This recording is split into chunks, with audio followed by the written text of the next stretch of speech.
Bien, vamos hermanos a la carta del apóstol Pedro, la primera carta del apóstol Pedro. Comenzamos el domingo anterior y vamos a pasar un buen tiempo compartiendo la revelación que el apóstol Pedro recibió para la iglesia. Primera carta del apóstol Pedro, capítulo 1. Primera carta del apóstol Pedro, capítulo 1, versos 1 y 2 nuevamente. ¿Lo tenemos, hermanos? Pedro, apóstol de Jesucristo, a los expatriados de la dispersación en el Ponto, Galacia, Capadocia, Asia y Bitinia, elegidos según la presciencia de Dios Padre, en santificación del Espíritu, para obedecer y ser rociados con la sangre de Jesucristo, gracia y paz os sean multiplicadas. Gracias, Padre, por tu palabra esta mañana, porque eres un Dios bueno, misericordioso, porque hemos tenido, Señor, el privilegio de ser alcanzados por esa misericordia, por ese amor. Hemos recibido la gracia. Que esa gracia actúe poderosamente cada día en nuestras vidas. En Cristo Jesús, Señor nuestro, oramos. Amén. Elegidos para ser un pueblo santo, diferente. Pedro, después de motivar a los hermanos y recordarles que nuestra ciudadanía está en los cielos, que no importa lo que acá pase y las condiciones en los lugares que podamos estar, les recuerda a los hermanos también la identidad del pueblo que somos. De hecho, desde el principio de la Escritura vamos a encontrar a un Dios motivando a aquellos que forman parte de su pueblo a ser diferentes. Pero hay una palabra interesante con lo que Pedro comienza el verso 2. Elegido dice según la presciencia de Dios. Uno de los atributos particulares, únicos del Señor, la presciencia. Eso significa que todo lo conoce, que todo lo sabe, no que está en todo lugar, ¿verdad? Porque, la presencia, no, es diferente, ¿verdad? Todo lo conoce, todo lo sabe, la presciencia de Dios, es sabedor de todas las cosas, pasado, presente y futuro. Y algunos relacionan esto un tanto con lo que muchos llamamos la predestinación. Algunas veces como que se malinterpreta un tanto y dicen, bueno, los predestinados ya están, usted. Y no, la predestinación en alguna medida significa el conocimiento del destino previo. Y cuando la palabra del Señor habla de los escogidos, habla de ese pueblo que ha sido apartado. Oiga bien, si no, no tuviese sentido la predicación, ¿verdad? Juan 3:16 dice que Jesús fue a la cruz para que todo aquel que en Él crea, o sea, no hay, para que los elegidos sean salvos, ¿verdad? Para que los predestinados sean salvos. No, para que todo aquel que en Él crea. Entonces, sí hay un pueblo que ha sido escogido, ¿sí? Sí hay un pueblo que tiene un destino previo, que ha sido predestinado. Ahora, Dios sabe quiénes van a estar en ese pueblo. Por eso habla de la presciencia de Dios. Presciencia de Dios. Porque Él conoce. De hecho, Él nos conoce a cada uno de nosotros. ¿Desde cuándo, hermanos? Desde antes de la fundación del mundo. Él nos conoce desde antes de la fundación del mundo. Él sabe todos los eventos y acontecimientos de su vida. O sea, Él sabe su eternidad. Por eso la Escritura habla de la presencia de Dios. Pero Él no obliga a nadie. La decisión de ser parte de este pueblo es suya, es mía. Por eso es que el recibir a Cristo es un acto voluntario, personal. Ahora, cuando recibimos a Cristo, entonces nosotros pasamos a ser parte de ese pueblo elegido. Y cuando vamos a la Escritura nos vamos a dar cuenta que debemos conocer la naturaleza santa de Dios. Y como al ser parte de la iglesia o de este pueblo, debemos vivir en santidad. Deuteronomios capítulo 20, verso 26 dice: habéis pues de serme santos, porque yo Jehová soy santo y os he apartado de los pueblos para que seáis míos. Santo es apartado para Dios. O sea, tiene dos implicaciones. Usted es apartado para Dios y se aleja del pecado. Y es más, tomé este versículo porque hay una frase que me encanta. Dice: y os he apartado de los pueblos para que seáis míos. Mira el sentido de pertenencia que el Señor le da a ese pueblo que Él ama y que es tan especial. De hecho, hay un momento que Él dice: especial tesoro, ustedes son mi especial tesoro. Y cuando nos ponemos a pensar en eso, hermanos, decimos: imagínese usted, yo me veo con tantos defectos, con tantas fallas, pecado en mi vida, y estoy luchando como todos, y aún así el Señor me ha amado, y aún así el Señor lo ha amado a usted. Y yo digo: ¿cuál mérito, verdad? Si es que en serio es la pura misericordia del Señor, porque no merecemos nada, pero Él nos ha amado. Y hay algo, hermanos, en nuestra vida que debe, y que de hecho está en nosotros como parte de nuestra naturaleza, el hecho de ir entendiendo que Dios es santo. Y que cuando la presencia gloriosa de Dios viene a nuestra vida a través de su Espíritu Santo, nosotros vamos a ser movidos, oiga bien, a esa santidad. Por eso es que ahí en la portada de su boletín dice, ¿verdad? La santidad no es una lista de reglas ni lineamientos. Es la revelación de saber que hemos sido apartados para Dios. O sea, no es una lista de cosas que usted va a hacer, es una experiencia que usted comienza a tener. Que hay experiencias que uno las vive, y no es que solo porque usted diga, ¿verdad? Ahorita se me vino a la mente algo así un tanto absurdo, pero por ejemplo, cuando usted tiene temperatura, ¿qué comienza a sentir? ¿Ah?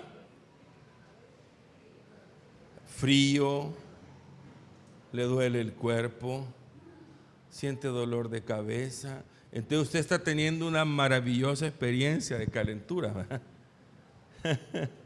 Usted no dice: ay, tengo calentura, sin ningún síntoma. Cuando ya siente que el cuerpo le está ardiendo, cuando usted ya siente que está temblando, que escalofríos, que esto y lo otro, usted sabe que tiene calentura. Que es un proceso, si no me equivoco, infeccioso, ¿verdad? Viral. Entonces usted vive la experiencia de la calentura. Entonces se me vino a la mente porque en alguna medida la santidad es así. Cuando la santidad está en usted, usted comienza a vivir la experiencia. Lo primero es que usted se siente incómodo con el pecado. O sea, ya no le agrada el pecado, las cosas del mundo ya no le sientan bien. porque a veces queremos codearnos con el mundo, creemos que vivimos en santidad. Ay, es que como a mí antes me gustaba esto, y esto no es malo, ¿verdad? No. Por eso es que la Biblia es clara. De modo que si alguno está en Cristo, ahí no hay vuelta de hoja, ¿verdad? Nueva criatura es. Las cosas viejas, y he aquí, todas son hechas nuevas. Ya no es cuestión de que a mí me gustaba hacer esto, a mí me gustaba escuchar esto, a mí me gustaba... No. La santidad nos hace aborrecer el pecado. La santidad nos hace buscar a Dios. Oiga bien, la santidad nos hace buscar a Dios. Cuando usted es un hijo de Dios, cuando hay un proceso que está usted experimentando, usted no se va a sentir cómodo si no busca a Dios.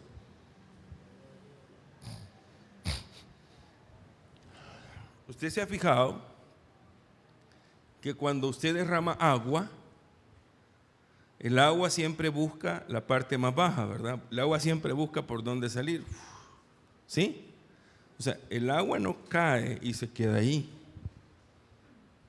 Normalmente siempre hay un desnivel que el agua busca por dónde irse.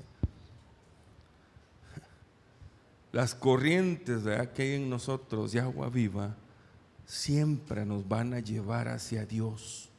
Siempre. Por eso es que el cristiano debe estar consciente de la naturaleza de Dios. Esto es como querer jugar en un equipo con la camisa de un equipo contrario, ¿verdad? Eso no pasa nunca. Imagínese usted en estos partidos ahorita de la final de no sé qué liga, la que están pasando ahorita, y que el Barça, que el Real. Imagínese usted llega a este señor de esos futbolistas conocidos, ¿eh?, con la camisa del equipo contrario a jugar en su equipo. ¿Qué creen ustedes que va a pasar? Ya, capaz lo abuchean, le tiran piedras, capaz lo linchan, ¿verdad?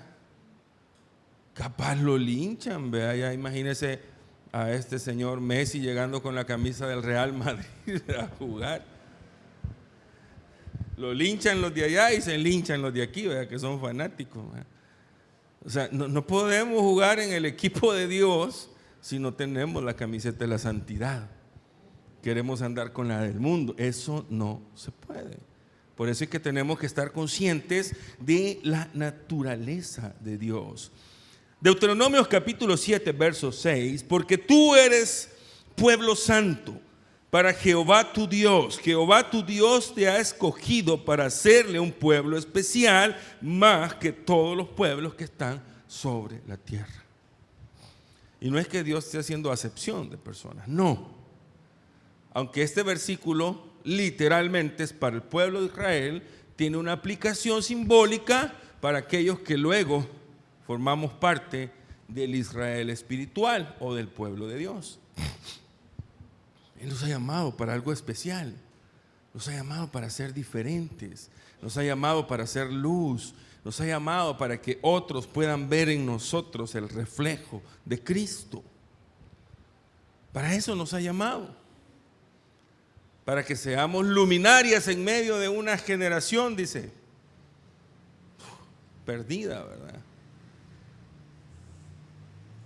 La naturaleza santa del Señor. Segunda Timoteo capítulo 1, verso 9. Quien nos salvó y llamó con llamamiento santo, no conforme a nuestras obras, sino según el propósito suyo y la gracia que nos fue dada en Cristo Jesús antes de los tiempos de los siglos. Llamamiento santo.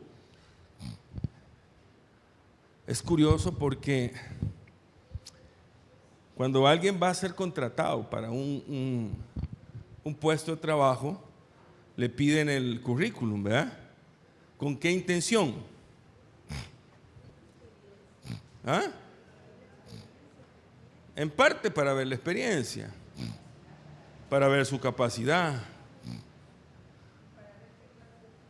para ver qué clase de persona es.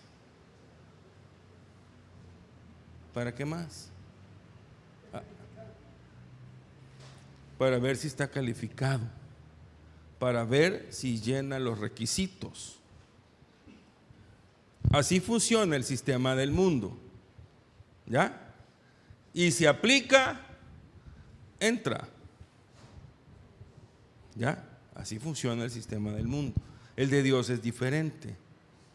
Él no ve si nosotros, de hecho ninguno de nosotros aplica, hermanos. El sistema de Dios es diferente. Él nos ve tal cual somos.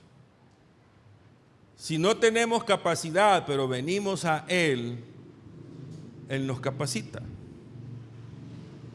Si no tenemos valores, si no tenemos principios, Él pone valores y principios en nosotros. Ese es el modelo y la forma en que Dios obra. Mire a esos hombres a los que el Señor usó. No eran hombres con capacidades fabulosas. Abraham. No eran hombres con capacidades fabulosas. Él los capacitó.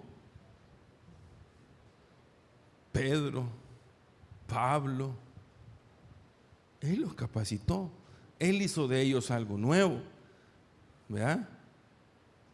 Jesús, cuando buscó a sus discípulos, no puso un anuncio, ¿verdad?, para que presentaran el currículum todos los que querían ser candidatos a él. No, Él los escogió y Él los preparó y Él los capacitó. Pero ellos tenían la disposición en su corazón.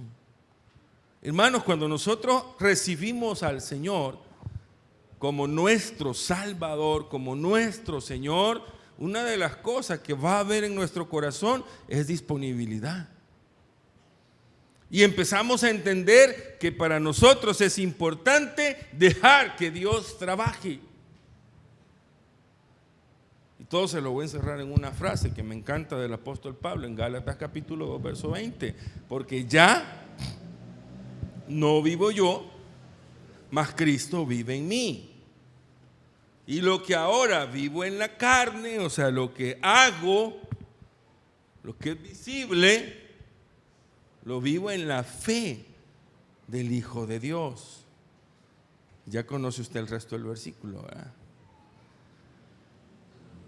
Es importante que podamos entender, hermanos, que el llamamiento es santo. Y no es porque usted sea santo o ya cumpla el requisito, no, es porque va a entrar al proceso, porque usted está dispuesto a dejarse moldear, porque usted está consciente que Dios va a hacer la parte que Él hace en la obra de nosotros, en nosotros, pero que usted también voluntariamente va a esforzarse por hacer la parte que a usted le corresponde. Por eso es que el cristiano, hermanos, va a experimentar un nuevo nacimiento que lo lleva a ser parte de una nueva vida en santidad. Y esto aplica para aquellos que tienen una conversión genuina y reciben de manera genuina a Cristo. ¿Y por qué digo esto?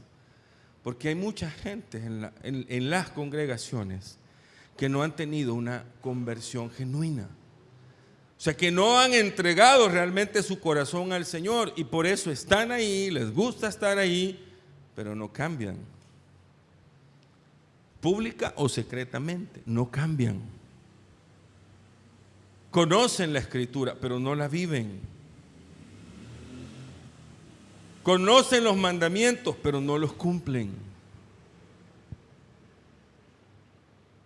No hay una vida realmente, una experiencia en santidad. Romanos capítulo 6, verso 22. Mas ahora que habéis sido, dice, libertados del pecado, lo primero que pasa cuando usted recibe a Cristo, conocemos la verdad, somos libres.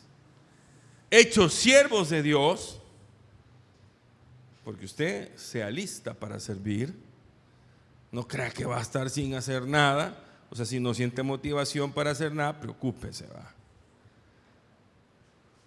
tenéis como fruto, dice, la santificación.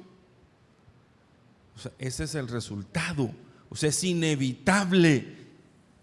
O sea, no puede haber alguien que reciba genuinamente al Señor que no entre al proceso de santificación. O sea, no se puede. Esto es como que las frutas de los árboles salgan, comiencen a crecer un poquito, se queden chiquitas y verdes. ¿Y qué pasó? ¿Se paró el proceso? No, eso no pasa, ¿verdad? No, pero yo ya he comido, las cortó antes de tiempo. Porque a uno a veces le venden frutas así como violentadas, ¿verdad? Cortadas antes de tiempo y que ya no maduraron. Y uno dice, el que salió, ¿verdad? Es que lo cortaron antes de tiempo. No, el proceso en el cristiano es completo. La obra en el cristiano es completa. Se perfecciona, se perfecciona, se perfecciona cada día. Es una experiencia diaria de vida. Por eso es que Pablo dice, ¿verdad? Y ahora dice, ustedes ya fueron libertados, son hechos siervos de Dios, tienen como fruto la santificación o la santidad y como fin la vida eterna. Ahí nadie puede detenerlos, nadie, porque ese es el proceso completo. Por eso es que también encontramos en la Escritura esta motivación en 2 Corintios capítulo 7 verso 1. Así que, amados, dice, puesto que tenemos tales promesas. ¿Cuáles promesas? Las del Señor, la esperanza de vida eterna. Puesto que tenemos tales promesas, limpiémonos de toda contaminación de carne y de espíritu, perfeccionando la santidad en el temor de Dios. Y me llamaba la atención, fíjese que hay algo bien curioso en este versículo, porque dice, limpiémonos de toda contaminación de carne y de espíritu. Y si espiritualmente se puede uno contaminar, sí. Sí. Hay cosas que usted las tiene que sanar de raíz. Porque si no, su relación con Dios no funciona, no hay. Por ejemplo, las raíces de amargura, el rencor, el odio, cosas que no vemos en teoría, aunque muchas veces son evidentes por nuestras acciones, hasta por nuestra expresión facial, ¿verdad? Vemos al hermano y no tenemos una sonrisa de alegría de verlo, sino por poco y le tiramos rayos gamma con los ojos, ¿verdad?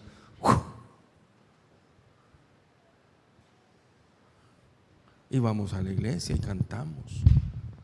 O tenemos por ahí cositas que no las hemos sanado, que no hemos perdonado. Es que yo no le perdono al hermano fulano de tal, esto que me hizo hace tantos años, no le perdono porque una vez tal cosa. Es que eso, hermano, no le permite tener una relación con Dios de manera genuina. Eso estorba. Cuando nosotros sentimos algo contra el hermano, cuando sentimos algo contra alguien, cuando no hemos sanado las heridas de cosas que nos hicieron, no se puede. Cuando nosotros tenemos en nosotros toda esa obra que estudiamos los jueves, ¿verdad? De la carne en nosotros, la obra que hace en la carne en nosotros, ahí está la gran lista: celos, iras, contiendas, envidias, hasta las enemistades. Y hay muchos que van a la iglesia y están enemistados con el vecino. Salen con su Biblia, ¿verdad? Van al culto, pero como no le hablan el vecino, paran la cara para otro lado y van para el culto con la Biblia en la mano.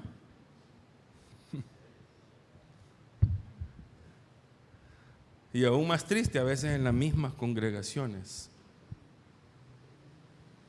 existe eso.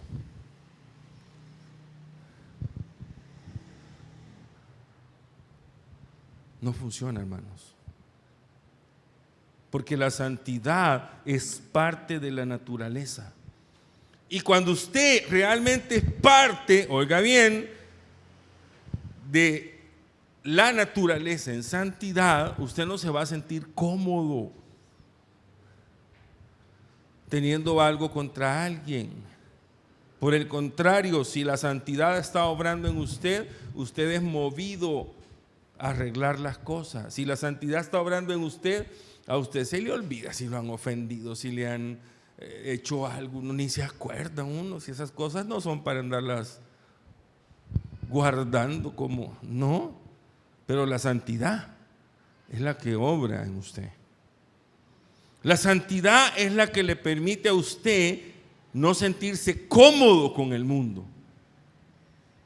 Ay, es que es para que no me digan nada mis amigos o la familia. No, la santidad no le permite andar pensando primero en la familia o en los amigos antes que en agradar a Dios. La santidad no le permite poner en balanza, ¿hago esto o esto?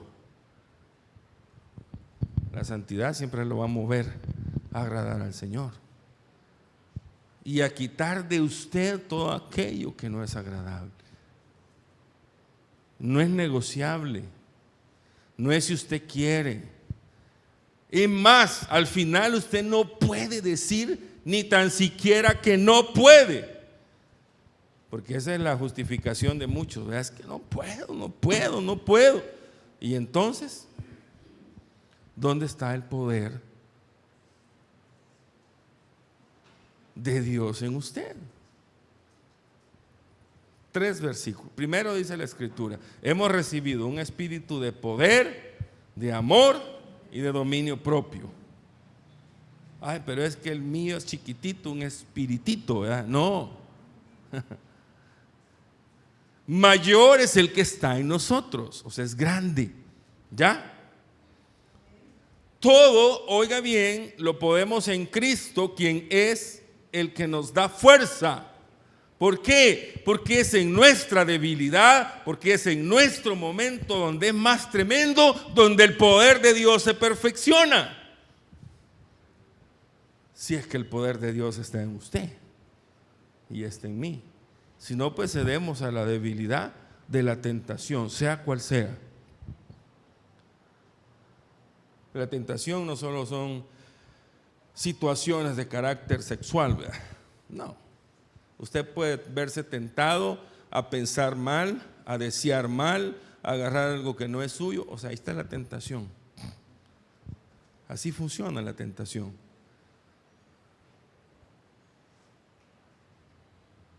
Pero el cristiano que está en la experiencia de la santidad va a limpiarse, a desechar todo aquello que no es agradable. ¿Por qué? Porque estamos conscientes de nuestra condición. Por eso es que a mí, y este es uno de los versículos que muchas veces he mencionado, primera de Juan, capítulo 1, versículos del 1 al 3. Amados, dice, ahora somos hijos de Dios. Y aún, dice, no se ha revelado, mostrado lo que vamos a hacer, pero seremos semejantes a Él en ese día. Y el versículo 3, ese es tremendo. Y aquel que tiene esta esperanza se purifica a sí mismo como Él es puro. Si usted está esperando el regreso del Señor, usted va a luchar cada día por ser más santo. Si usted está esperando el regreso del Señor, usted cada día va a buscar más del Señor. Si usted está viviendo la experiencia de la santidad, si no, usted va a estar ocupado, distraído, enfocado en muchas otras cosas que solamente tienen que ver con este mundo. Llámese trabajo, familia incluso, afán. Pero si usted está enfocado aquí, es porque usted no está viviendo la experiencia de la santidad. Y con esto no estoy diciendo despreocúpese de su familia, deje de lado su trabajo, que no le importa. No, no, no. Por el contrario, preocúpese por su familia, principalmente por aquellos que no han recibido a Cristo. Porque aquí no es, ay, es que mi hijo es bien bueno, viera que él es bien bueno. Sí, pero si no recibe a Cristo, se va a ir al infierno. Ay, pero yo no le hablo el evangelio porque entonces va a dejar de ser bueno conmigo, ¿verdad? No le quiero caer mal a mi hijo, o a mi hija, o a mi sobrino, o a mi nieto, o a mi tío, o a mi primo. Sí, muy buenos pueden ser, pero si no reciben a Cristo, usted sabe para dónde van. Esa que sea la preocupación de su familia y por su familia. En su trabajo lo mismo. Preocúpese por sus compañeros de trabajo que no son cristianos. Preocúpese por dar un buen testimonio. No estamos hablando de despreocuparse. Sí. Por el contrario, la experiencia que usted tiene en su relación con Dios va a impactar incluso a sus compañeros de trabajo. Porque a veces pasa, ¿verdad? Mira, y vos vas a la iglesia, sí, es que te quiero hacer una pregunta. Pues sí, va a la iglesia, pero una vez a la semana. Y está distraído a la hora del mensaje. No estudia la Biblia y le quieren preguntar. Sálvese quien pueda, ¿verdad? Sí. No vaya a ser como aquel, ¿verdad? El compañero de trabajo que allá como a los 10 años se dio cuenta que un compañero de él era cristiano porque lo vio parado en la iglesia con la Biblia, ¿verdad?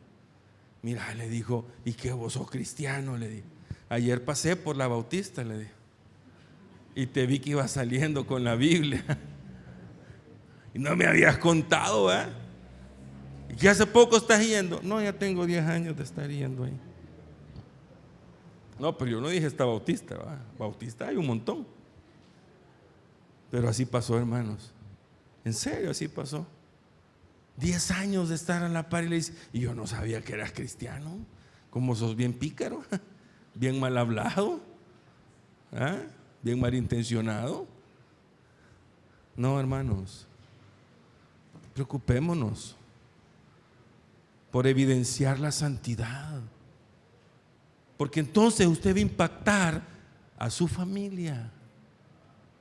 Sí, va a impactar a su entorno, sus vecinos, sus compañeros de trabajo.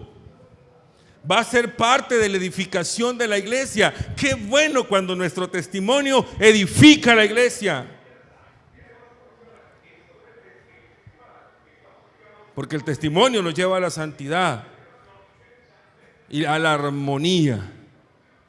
¿Y qué dice la Escritura? Hebreos capítulo 12, verso 4. Sigan la paz con todos y la santidad, o sea, armonía con Dios, armonía con los hombres, porque ese es el resultado del que está en el proceso de santificación. ¿Por qué? Sin la cual nadie verá al Señor. Gracias, Padre, por tu palabra esta mañana. Perdónanos por haber y por fallar tanto, Señor. Y ayúdanos, Señor, a entender que hay una necesidad grande, urgente en nuestra vida. Ayúdanos, Padre, a conocer tu voluntad. Ayúdanos, Señor. Ayúdanos, Padre, a honrarte con nuestros actos, con nuestras palabras, con nuestro tiempo. y que otros puedan ver la obra que tú estás haciendo. Para que el día que partamos de esta tierra, si es que partimos antes de que tú vengas por tu iglesia, podamos dejar un legado de buen testimonio. Y si es que no partimos, que nuestro testimonio también sea motivación para otros a acercarse a ti. Gracias por este día, hermosa mañana que nos has dado. Ponemos esta semana en tus manos, Padre, confiando en que tú tienes el control de todas las cosas. Oramos en el nombre precioso de Cristo Jesús. Amén y amén. El Señor les bendiga, hermanos.